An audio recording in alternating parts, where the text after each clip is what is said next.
Alright, glow plug number 5 I removed just to get it out of the way. This and this, which is here and here, and then I moved this right there that went underneath here, and then I pushed these coolant lines or hoses, coolant hoses up so I can access 5 right there.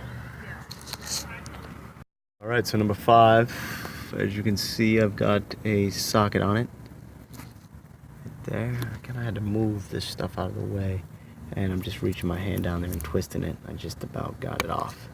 Okay, number 5 is off. As you can see, the old and the new. Put the new one in. For some reason I can't get the number 3 off. It's just twisting and not going anywhere. Alright, so I got the new one in, and I'm just twisting it. Put a socket over it, and I'm just twisting it with my hand as best I can. Alright, so glow plug number 5 is in there and complete.